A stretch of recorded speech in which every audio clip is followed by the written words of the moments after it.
Evening po muli sa bawat isa. Masaya po ba kayong lahat? Amen. Sige po, tayo po ay dadako na sa pakikinig ng salita ng Diyos. Ano po? Buksan po natin ang ating mga Bible in the book of Luke, chapter 17.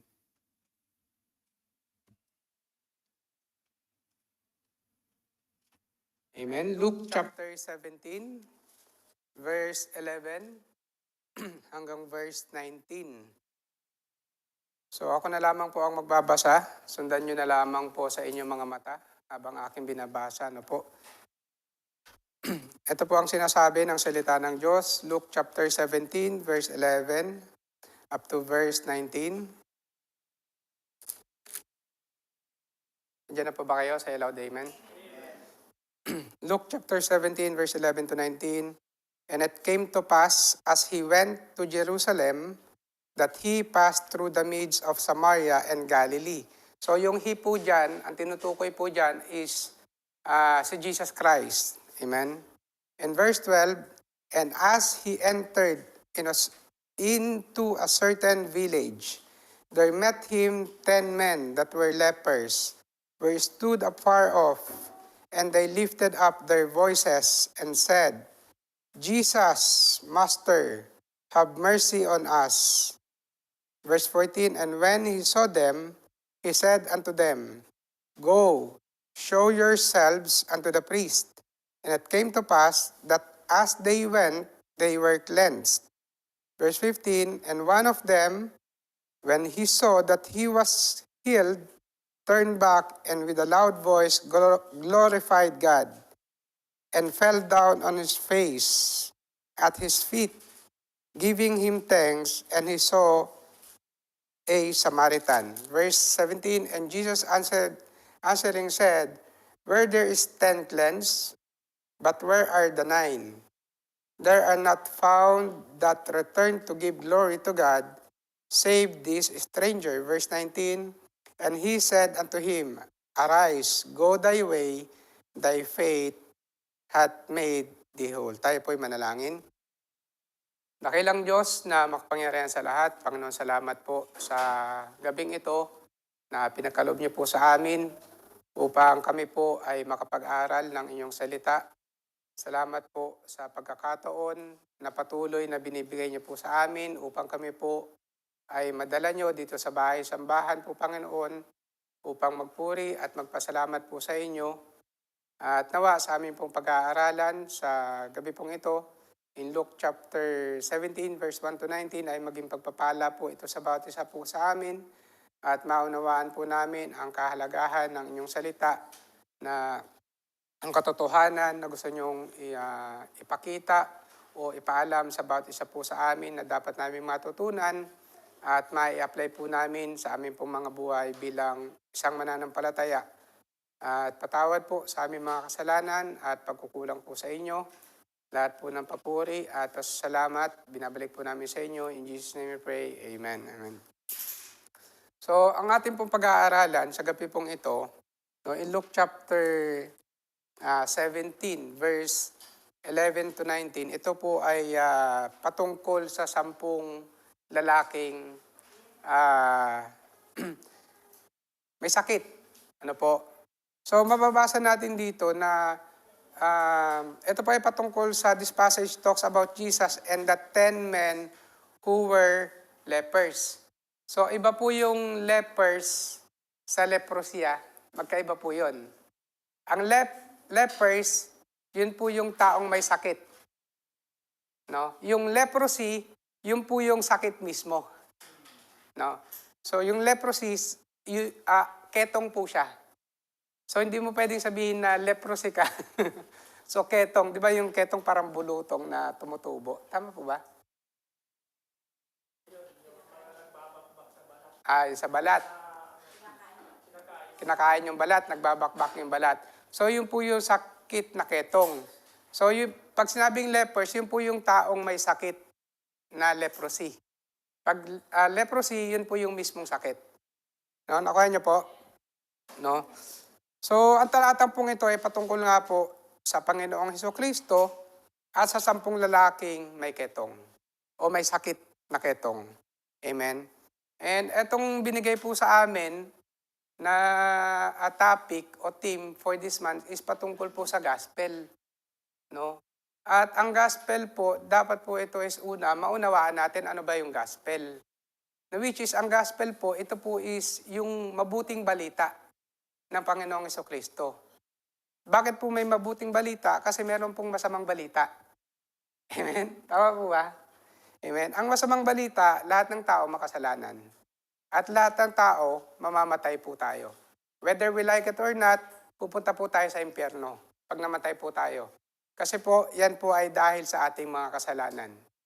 Sabi po ng salita ng Diyos, "And death and hell were cast out into the lake of fire. This is the second death." So may unang kamatayan, physical death, at may pangalawang kamatayan po, yun po yung tinatawag na spiritual death. Yun po yung sa apoy ng impyerno. No? Doon po natin pagbabayaran lahat ng ating mga kasalanan. Amen? So sabi ng salita ng Diyos, "For the wages of sin is death." Ang kabayaran ng kasalanan ay kamatayan. Ang tinutukoy po na kamatayan doon, hindi po kamatayan pisikal. Kamatayan spiritual. Yun po ay sa apoy ng impyerno. Amen? Yun po yung masamang balita. Pero ang sabi po ng Diyos, amen? In John 3:16, "For God so loved the world." Amen? So inibig tayo ng Diyos that He gave His only begotten Son, that whosoever believeth in Him should not perish but have everlasting life. Ibig sabihin, mahal po tayo ng Diyos. At dahil sa pag-ibig ng Diyos sa atin, meron siyang mabuting balita sa atin. Amen? Nakikinig po ba tayo? No? Meron pong mabuting balita ang Panginoon sa atin. At ang mabuting balita po ito ay sa pamamagitan ni Kristo. Amen? Yun po yung tinatawag na gospel. Ano po yung gospel? Ito po yung pagkamatay, no? At pagkabuhay namang muli ng Panginoon si Kristo sa krus ng Kalbaryo. Amen? Nadanak po yung kanyang dugo sa krus ng Kalbaryo, siya po ay namatay at pagdating ng 3 araw, siya naman po ay nabuhay para sa kabayaran ng ating mga kasalanan. Ito po yung tinatawag na gospel. Amen? So naunawaan po natin. No? And dito po sa ating tinatalakay o pag-aaralan, ito po ay patungkol sa 10 lalaking may ketong. No, o may sakit na leprosy. Nung panahon po ng Bible, kapag ka ikaw ay may sakit na ketong, ikaw po ay isolated. Isolated ka sa mga tao. Sa pamilya mo, isolated ka. Parang, let's say, meron kang COVID. Malala yung COVID mo. Hindi ka pwedeng makihalubilo sa mga tao kasi bakit makakahawa ka. Amen? At nung panahon po ng Bible times, kapag ang tao ay may ketong, pinandidirihan po ito. Inilalayuan po ito. Amen? Kaya, kung babasahin po natin, so, ang title po ng ating pag-aaralan pala ano po? The Healing of the 10 Lepers. Amen? The Healing of the 10 Lepers. No? At ang theme naman po nito is Gratitude Reveals Genuine Faith. Ano po ba ang ibig sabihin niyan? Gratitude reveals genuine faith. Sa Tagalog, ang pasasalamat ay nagpapakita ng tunay na pananampalataya. Amen. Marunong po ba tayo magpasalamat lahat? Ayun, nasa magat. Walang di marunong. Marunong po ba tayo magpasalamat? So, ayan pala, nandyan. No? Team po natin, gratitude reveals genuine faith. No? Ang ibig sabihin po niyan, kapag ang tao ay marunong magpasalamat sa Diyos, amen? Dahil Diyos po ang nagpapala, amen? Sa Diyos po nanggagaling lahat ng biyaya. Tama po ba? Amen? Ipinapakita nito na totoo at taos sa puso o bukal sa puso niya yung kanyang pananampalataya. Amen? So kung mababasa po natin dito in Luke chapter 11, basahin po natin, unawain natin. Makikita natin dyan yung unang bagay dito po sa verse 11 and verse 12. Amen? At ang sabi po dyan, "And it came to pass, as he went to Jerusalem," papunta po siya ng Jerusalem, no, "that he passed through the midst of Samaria and Galilee." Sa kalagitnaan po ng Samaria at Galilee. meron pong mga village doon, no, napadaan po doon ang Panginoong Hesukristo, at sa malayong lugar, naandun po nag-aabang yung 10 may sakit, 10 may ketong. Amen? No? Yung 10 lalaking may ketong, hindi sila makalapit sa Panginoon. Kasi nga, isolated sila, bawal silang lumapit. Amen? Amen po? No? So, hindi po sila makalapit sa Panginoong Hesukristo. At ang sabi po nila, sabi po dito, and as he entered into a certain village, there met him 10 men that were lepers, which stood afar off. Verse 13, ang sabi po dito, and they lifted up their voices. Tignan nyo po, nasa malayo po sila. At nilalakasan nila yung boses nila. At ano po ang sabi po dito? No, in verse 14, they lifted up their voices. Ito po ang sabi nila, Jesus, Master. Tinawag po nila na ang Panginoon na Master.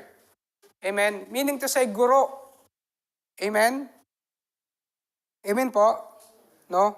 Master, have mercy on us. Kaawaan mo kami. So makikita po natin dito yung the misery of human need. Ibig sabihin, ang paghihirap dahil sa pangangailangan ng tao. At makikita natin dito yung etong 10 taong ito na may sakit, na may ketong, ay humihingi ng tulong at nangangailangan ng tulong. At yung sakit nila ang nagiging dahilan para sila ay hindi makahalubilo sa mga tao. They are being isolated. No? Sila ay nakaseparate, kumbaga, sa mga tao. Sila ay separated sa kanilang pamilya. Amen po. No, naunawaan po natin. No? At makikita po natin dito in verse 14, sabi po dito, and when he saw them, nakita ng Panginoon, sumisigaw sila sa malayo, Jesus, kawaan mo kami. No? At nakita po sila ng Panginoon in verse 14, he said unto them, go, sabi po ng Panginoon sa Kristo, show yourself unto the priest. Kaya po ito sinabi ng Panginoon sa Kristo, dahil in Bible times, kapag ang isang taong may sakit, isolated po siya, nakaseparate po siya, no, hindi siya pwede makihalubilo, mismong family niya, hindi niya mayakap, hindi niya mahalikan yung kanyang mga anak, may anak man sila, asawa, no? So parang pinandidirian. Ngayon, inuutusan po sila ng Panginoon na pumunta sa priest. Bakit po? Dahil ang priest po ang mag-a-announce na sila po ay magaling na. Amen? Na pwede silang makihalubilo sa mga tao. Amen? At yun po ang inuutos sa kanila ng Panginoon. Pumunta ka doon. Amen? And it came to pass, habang sila po ay papunta po doon, no? Makikita po natin dito na may command po ang Panginoon sa kanila. At ang command ng Panginoon po sa kanila, show yourselves unto the priest. Go. Kayo ay humayo. Amen? At makikita natin dito na habang sila ay kinuman ng Panginoon, hindi pa sila pinagaling ng direct ng Panginoon at that time. Pero habang sila po ay sumunod sa Panginoon, na pumunta doon sa priest, habang sila po ay papunta po doon, sila po ay gumagaling. Amen? At nung sila po ay makarating na doon, at nakita po, na i-pronounce na sila ay magaling na, sabi po dito, and it came to pass, that as they went, they were cleansed. Amen? Habang sila po ay papunta, sila po ay gumaling. Bakit? Sila po ay sumunod sa Panginoon. Amen? Diyan po kayo? No, verse 15, sabi po dito, and one of them, ibig sabihin, isa po doon sa 10 lalaki may sakit, when he saw that he was healed, turned back with a loud voice, glorified God. Nung makita po ng isang taong ito, na siya po ay gumaling, siya po ay bumalik kay Hesukristo. Amen? At siya po ay nagpuri at nagpasalamat sa Panginoon. Panginoon, sabi po niya dito, no, siya po ay and fell down, sabi sa verse 16, on his face. Amen? at his feet. So nakaluhod po siya, nakaganto. Amen? Giving him thanks, and he was Samaritan. Meaning to say, etong nag-iisang bumalik po nito ay Samaritano. Meaning to say, hindi po siya taga roon sa lugar na yon. Amen? Siya po ay outsider. Sa 10 lalaking yon, siya lang po ang nag-iisang Samaritan. At yung po na yon ay taga doon mismo sa lugar na yon. Pero sa 10 yon, nag-iisa lamang po yung bumalik at yung hindi pa taga doon. Yung outsider pa. Ang bumalik upang magpasalamat sa Panginoon. Amen? At sabi po dito, and it fell down on his face at his feet, giving him thanks, and he was Samaritan. Amen? In verse 17, ito po ang sabi ng Panginoong Jesucristo. And Jesus answering and said, were there not 10? Hindi ba 10 kayo? Amen? Hindi ba 10 kayong gumaling? Amen? Pero nasa na yung siyam? Bakit mag-isa ka na lang? Amen? No? There are not found that return to give glory to God, save this stranger. Amen? Sa 10 na lalaki na pinagaling ng Panginoon, na pinagpala ng Diyos, isa lang yung bumalik. Amen? Verse 19, sabi po dito, and he said unto him, kinausap ito ng Panginoon, itong lalaking bumalik, arise, go thy way, thy faith made thee whole. Ang iyong pananampalataya ang nagpalaya sa iyo. Amen? No, so ano pong makikita natin dito sa ating pinag-aaralan? Ano po? O hindi na po tayo papakatagalan na po. Una, makikita po natin dito yung human needs. No? Sa ating pong pinag-aaralan, lahat po tayo may pangangailangan. Amen? Amen? Nandiyan pa po kayo? No?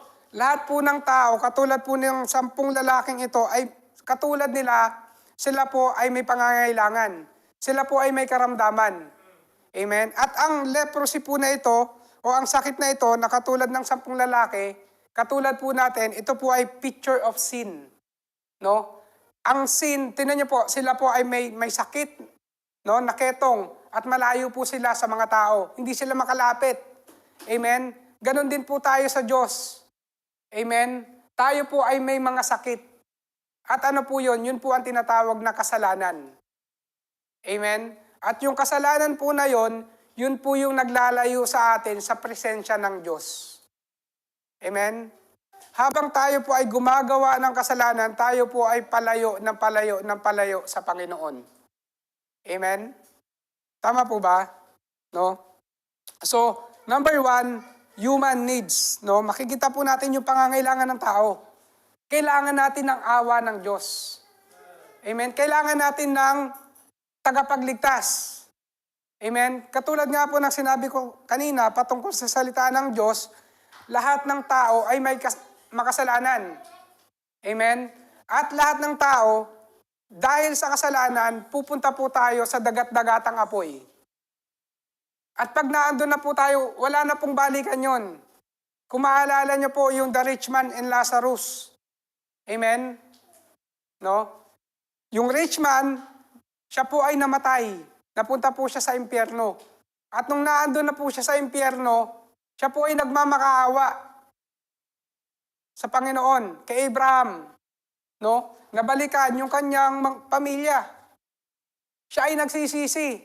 Amen? Pero huli na po ang lahat nung siya ay magsisi. Dahil siya po ay nasa impyerno na. Amen? Lahat po tayo may pangangailangan, mga kapatid. Amen? At ang unang pangangailangan ng tao ay kailangan po natin ng tagapagligtas. Amen? No?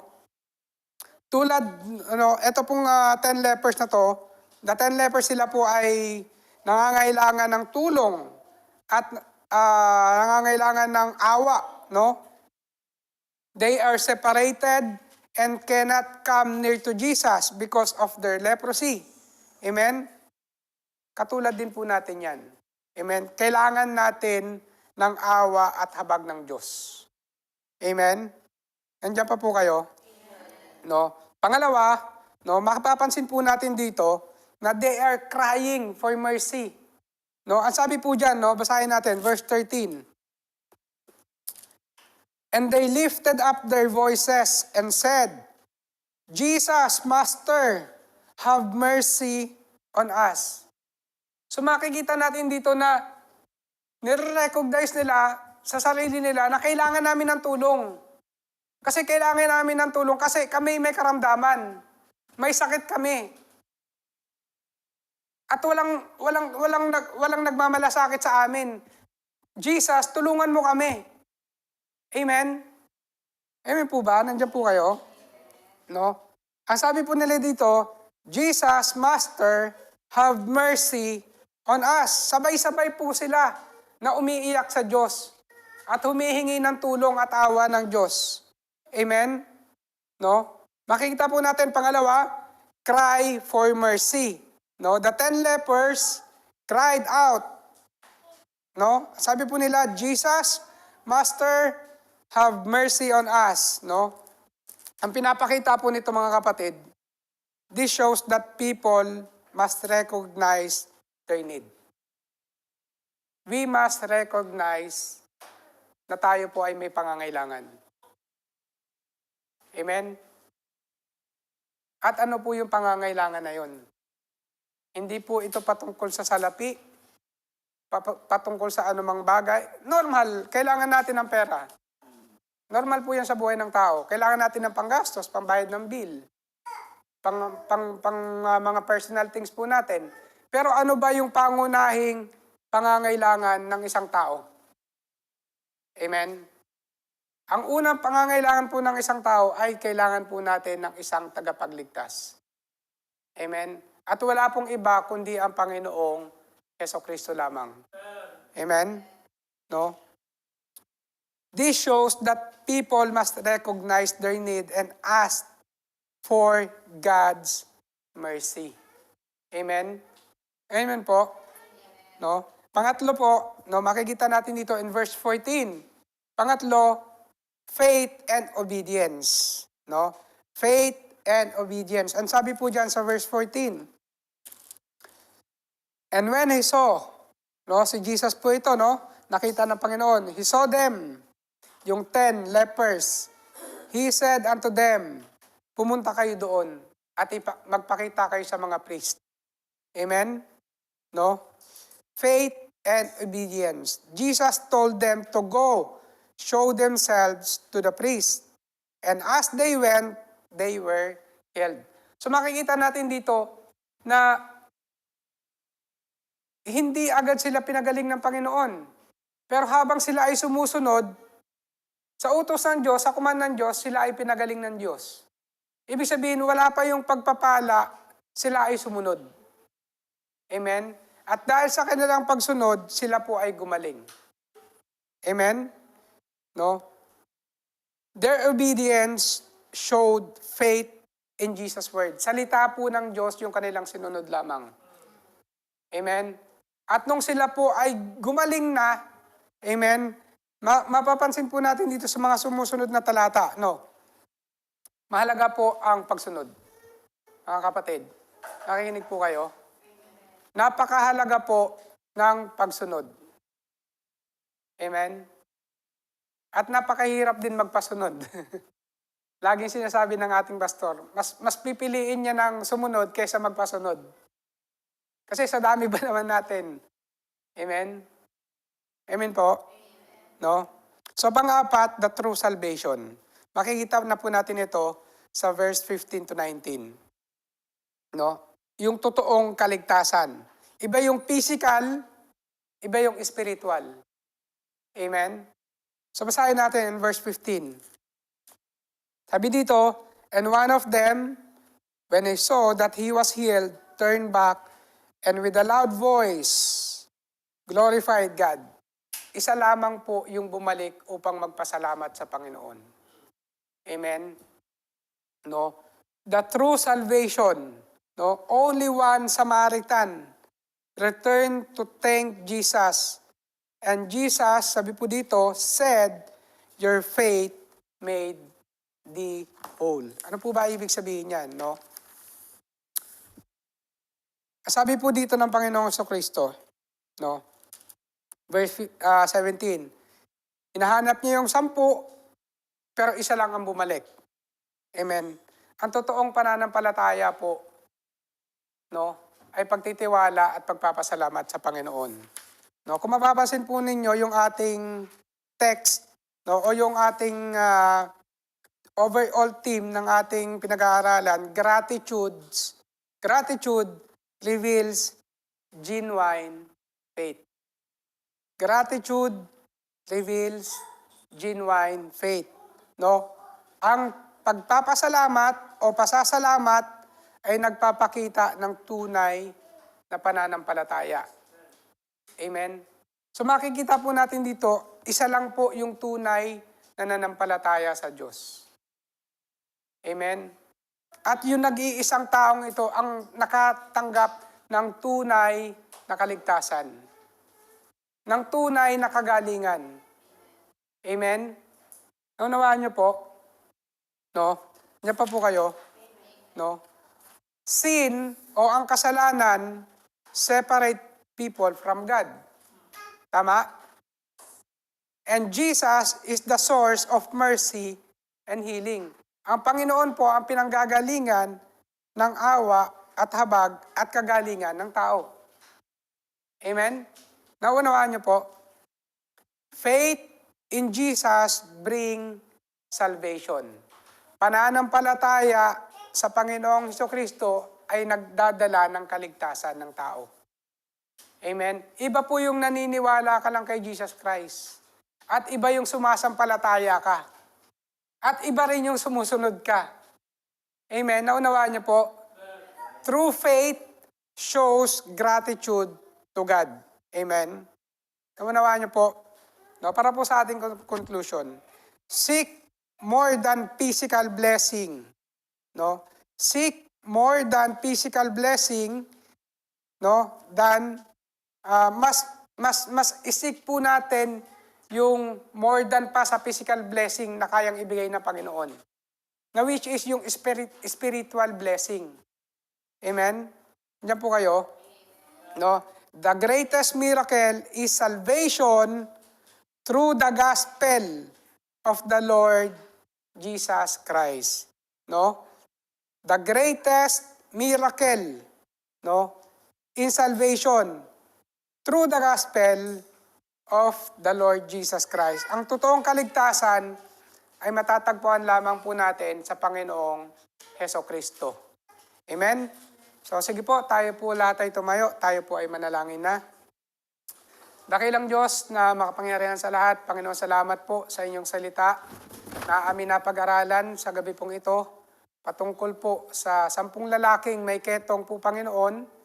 At salamat po, Panginoon, na ipinapakita po dito sa inyong salita in Luke chapter 17, verse 11 to 19, na lahat po kami, katulad po ng 10 lalaking ito, ay may pangangailangan po, Panginoon. At lahat po kami ay mayroong karamdaman din. At ito pong karamdaman na ito ay ito ang tinatawag na kasalanan. At ito po ang naglalayo po sa amin sa inyong presensya, Panginoon. At nawa ngayon po, Panginoon, kami po ay lumalapit po sa inyo at humihingi ng tawad sa aming mga kasalanan po, Panginoon, sa aming po mga pagkukulang. Panginoon, tulungan niyo po kami na labanan at mapagtagumpayan ang kasalanan sa mundong ito po, Panginoon. Hindi po namin ito kaya sa aming sarili. Wala po kaming magagawa kung wala po ang inyong awa at habag po sa amin.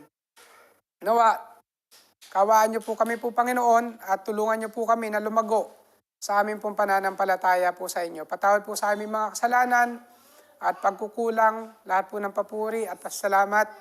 Binabalik po namin sa inyo. In Jesus' name we pray. Amen.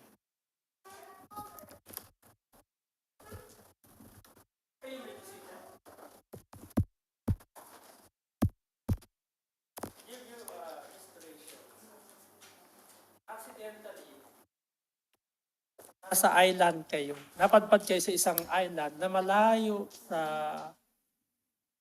city sa Kabiasnan. What is your first move to get the attention and to get help? Ano yung gagawin mo?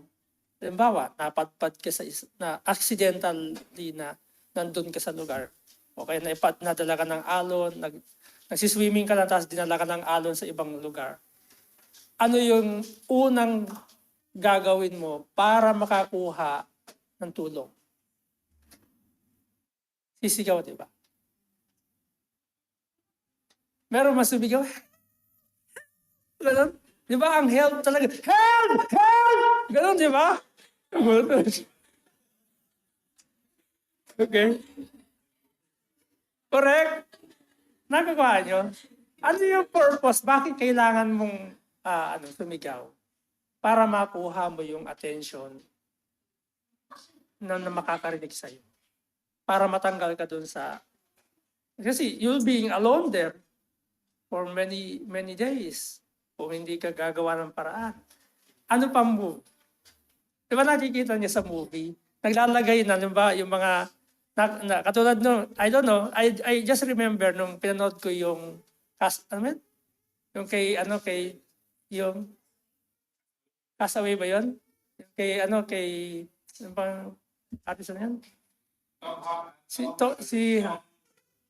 Si Hank, Tom Hank. Di ba nasa nasa isla siya? Ang tagal na yun doon, di ba?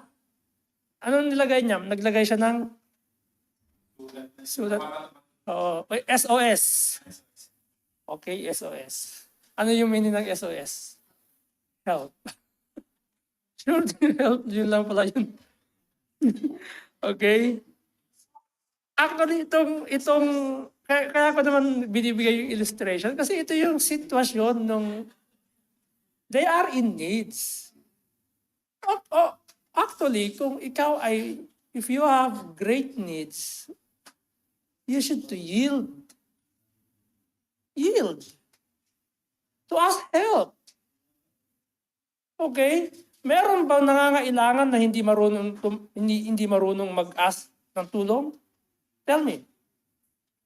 Dumating na ba sa punto sa buhay mo, kailangan mo, pero hindi ka humihingi? Correct? Kahit nga yung unbeliever, pag nangangailangan, kakapalan yung mukha Kasi kailangan niya. Correct? Itong 10 ketongin na ito, kailangan nila ang tulog. They'll be isolated all the days of their lives. Kung wala silang gagawin, walang mangyayari sa kanila. Did you remember the 4 lepers in the time of Elisha? Did you remember in 1 Kings? Anong ginawa nila? Sige, kasi isolated sila Ngayon, kung wala tayong gagawin, mamamatay tayo. Correct? Ngayon, nag-plan sila, they plan ng gabi, what if pumunta tayo dun sa lugar ng kalaban natin? Kasi nagkaroon ng tagutom. Nandun yung mga tents ng mga Assyria ba o Syrian? O Assyria, okay? Kasi gusto nilang kubin yung lugar sa Israel. Ngayon yung nagplano sila, ngayon kung mag-aantay tayo dito, mamamatay tayo. Ngayon kung pupunta tayo doon, magbabakasakali sila Ibig sabihin, I will use the word, nagsusugal sila, sinusugal nila yung kailang decision. Ngayon, pumunta sila doon. Kung ang iniisip ng iba, pupunta tayo doon, pagka tayo ay nasa gitna ng kalaban ng ating bansa, mamamatay din tayo. At least may ginawa tayo. Correct? At least may ginawa tayo. Ito yung scenario ng 10 lepers. May ginawa sila. Kaysa naman aantayin nilang mamatay sila sa sakit nila.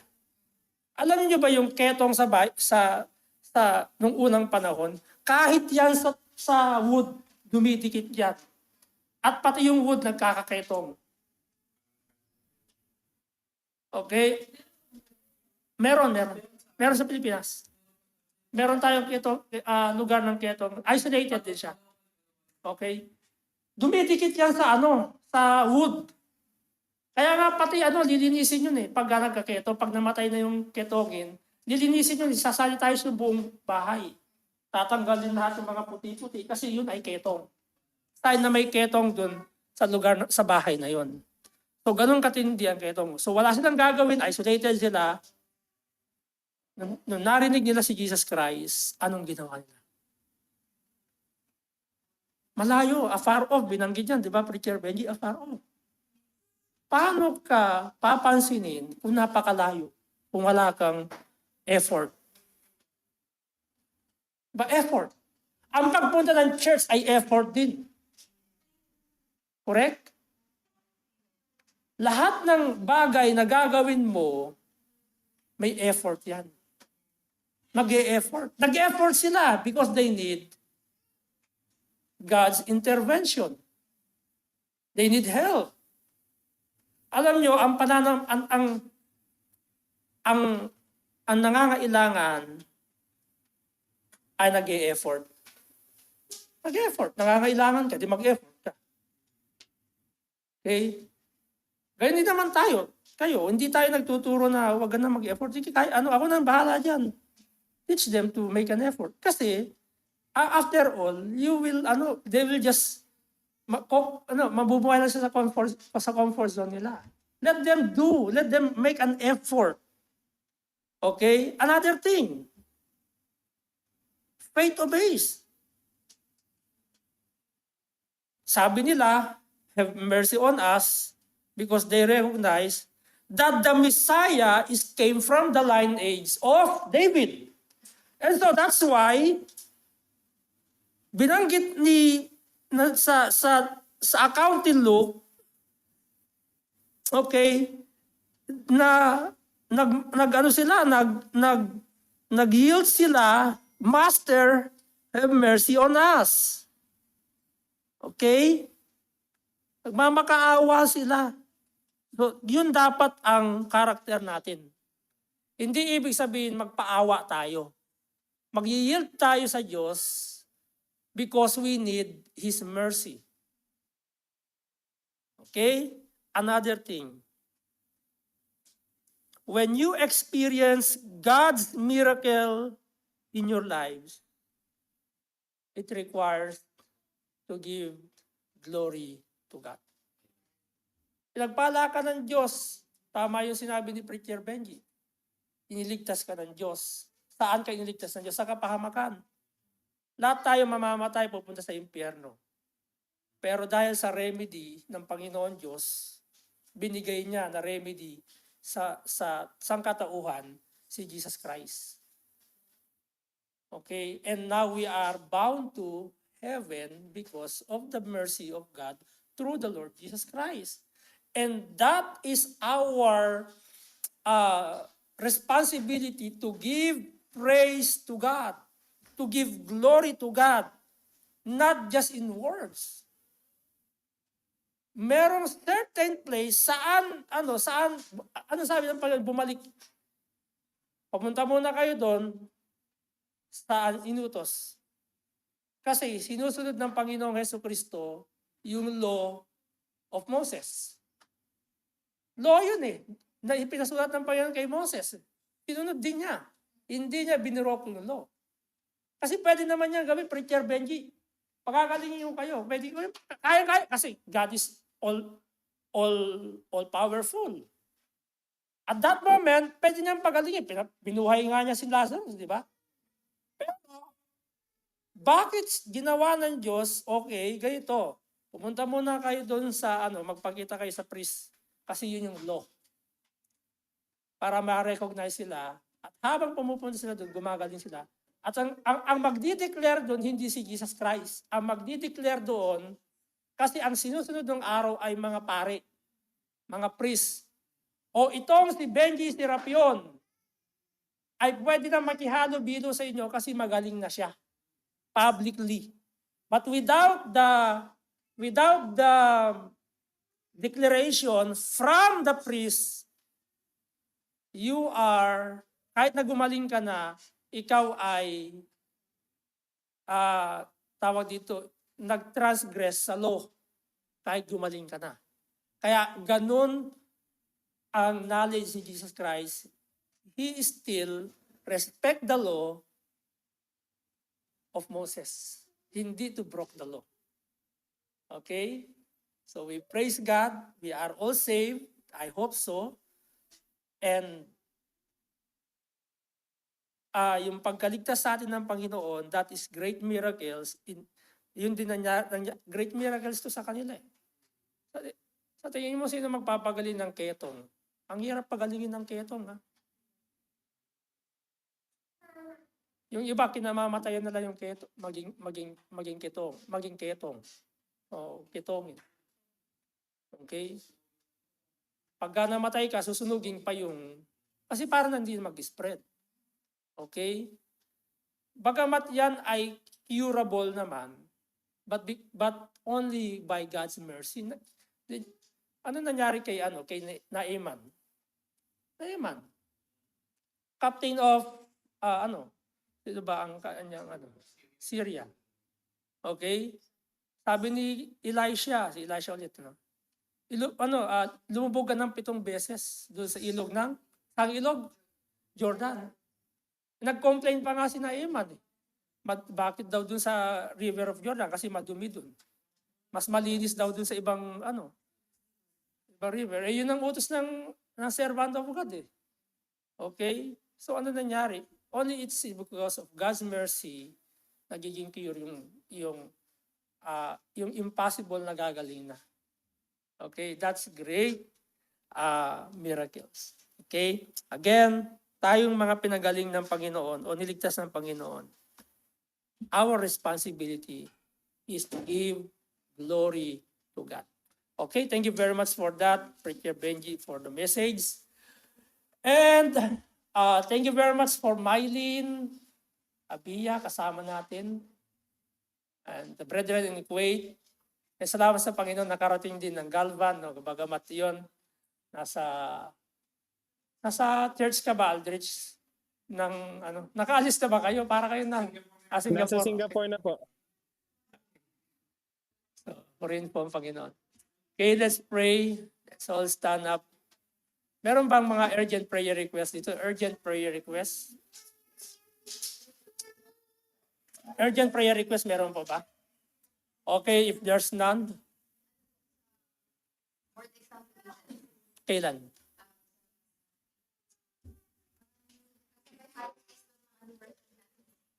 April. Okay. Okay, let's pray. Si Janet, April, board exam niya. Panginoon Diyos, aming Ama na dakila, makapangyarihan sa lahat. Tunay nga, O Diyos, yung mga bagay sa tingin ng tao na imposible, pero sa inyo, posible, Panginoon. Sapagkat kayo po ay makapangyarihan sa lahat. Kaya naman, Panginoon, kami po ay lumalapit sa iyo. Na kung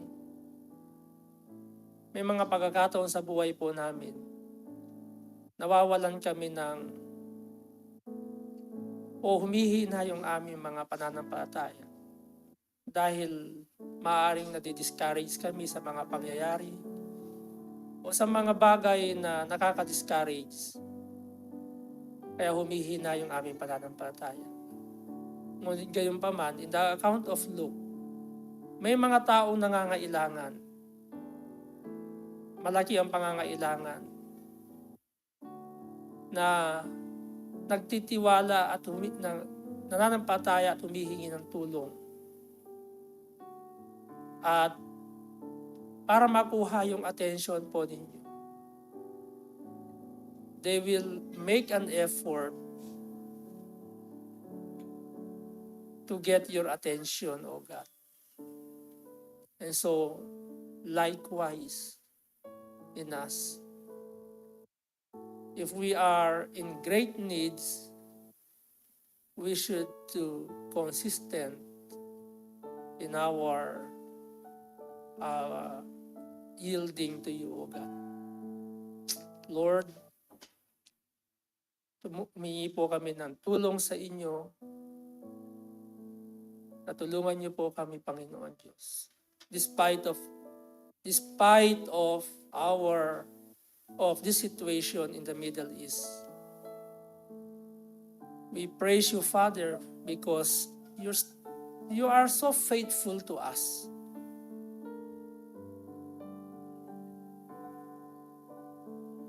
Dahil patuloy niyo po kaming pinoproteksyonan, bagamat maraming pagkakataon hindi po kami tapat, hindi kami nagtatapat because of our human nature. Panginoon, sa oras na ito, humihingi din po kami ng tulong sa inyo. Amin pong ilalapit si Janet Benson sa kanya pong board exam sa April. May you give her knowledge and wisdom and also provide her needs, O God. Akin na rin po nilalapit, Panginoon, sa iyo ang mga kapatiran po namin na mga malapit ng mga anak like Sister Ana Loren, Sister Arlene Joy Kabatik, Sister Abigail Grueso. We commit them to you, O Lord. Lumabas ang kailang mga baby na may na normal, healthy, kompleto lahat ng parts, maayos. At ganun din yung mga magulang nila, Panginoon Diyos. Both of them maging healthy. Oh Lord, we also pray for the flight of the Lumage. Nasa Singapore po sila ngayon. Lord, we commit them to you from Singapore to UAE. Yung pag-iingat mo, Panginoon Diyos. Sila po ay nag-take ng risk not because of something here in UAE, but because of they wanted to be and they wanted to continue their service to you despite of the crisis here in the Middle East. Also, Lord, we pray for the needs in our anniversary. I know that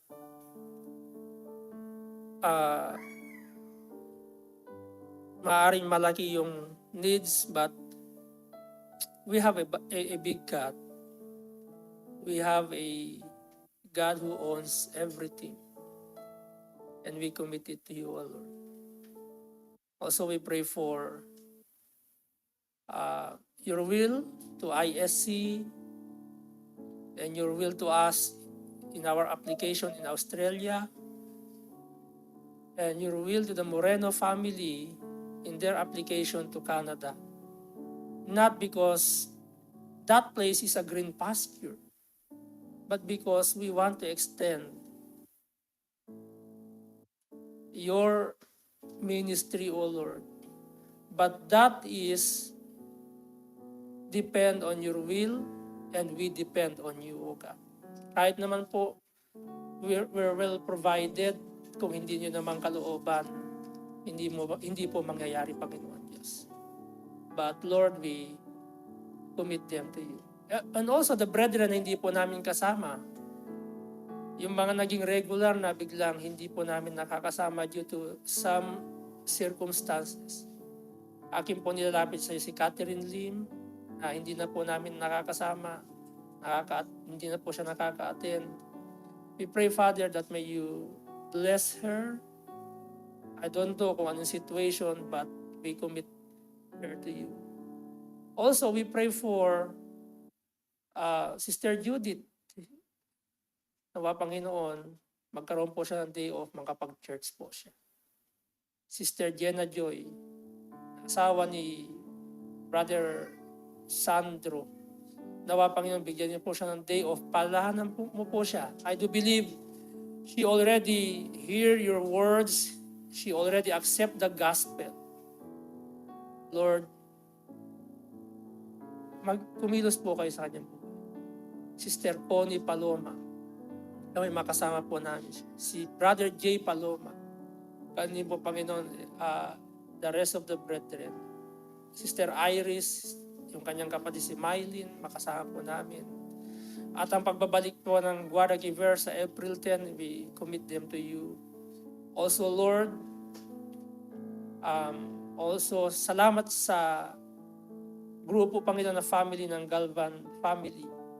Lord, may you continue to bless this family and their company and their loved ones.